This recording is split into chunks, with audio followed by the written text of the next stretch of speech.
start with the big story that we're tracking on WION at this hour, where British Prime Minister Boris Johnson is all set to visit India on the 25th of April, but this will be a curtailed visit. And this is also Johnson's first trip to a non-European nation since he got elected in December 2019. The last British Prime Minister to visit India was in fact Theresa May in November 2016. A whole host of different issues are expected to be discussed during the visit, including defence and security, the Indo-Pacific, trade and investment, healthcare and climate change will also figure very prominently in the talks. Now, India and the United Kingdom have been strategic partners since 2004, and now the two nations are all set to agree on a roadmap 2030 to define the future relationship between India and Britain. The collaboration between India and the United Kingdom to deal with the COVID-19 pandemic is one of the highlights of their bilateral relationship.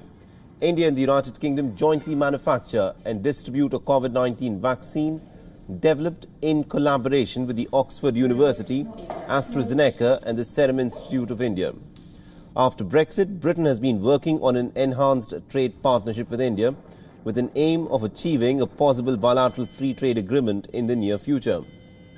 The United Kingdom has also been supporting and is closely associated with India's initiative of International Solar Alliance and the Coalition for Disaster Resilient Infrastructure. The Indian diaspora in the United Kingdom is crucial in nurturing the close relationship between the two nations. The Indian diaspora remains one of the most economically productive and also academically sound community within the United Kingdom. The British Prime Minister Boris Johnson has also reduced the length of his trip in the wake of the worsening COVID-19 infections in India. The Johnson spokesperson has said, and I quote, "This program will be focused on high-level discussions with the Indian government and also with the Indian business leaders. The bulk of the program will now take place on the 26th of April. Amidst the intensifying tensions between Kiev and Moscow and also the build-up of Russian troops along their shared border, the Ukrainian President Volodymyr Zelensky has made a diplomatic push for support from Western allies in order to try and ensure that the eastern part of Ukraine remains calm. Zelensky was in fact speaking after holding talks with French President Emmanuel Macron and the German Chancellor Angela Merkel. Zelensky thinks that peace talks are still possible and has called for four-way talks for further negotiations to take place in Normandy format that would also include Vladimir Putin. Zelensky has suggested that a separate meeting between the United States President Joe Biden and Vladimir Putin could help solve some issues, but he's also added that there should not be any substantive discussion about Ukraine in the absence of Ukrainian representatives.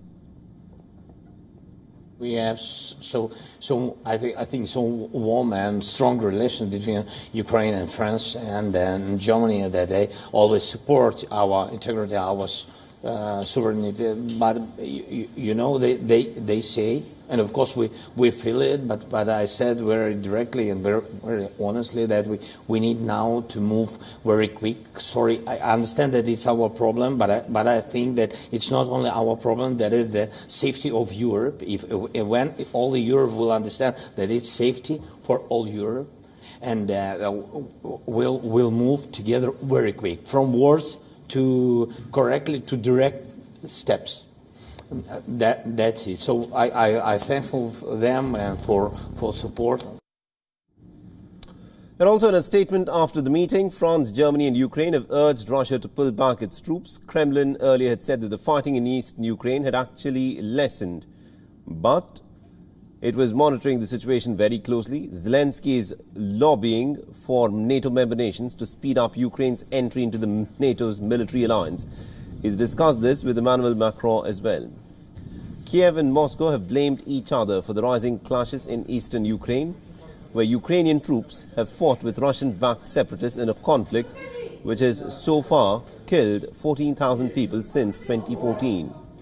Violations of a shaky truce have in fact become increasingly frequent in recent weeks, and the Ukrainian armed forces are preparing for possible attacks from Russia. There is no split between danger of information war and danger of physical war. Usually Russians combine both these threats, and now we see, because tension is rising, how the hard voice of Kremlin is also became more dangerous for Ukrainians. There are direct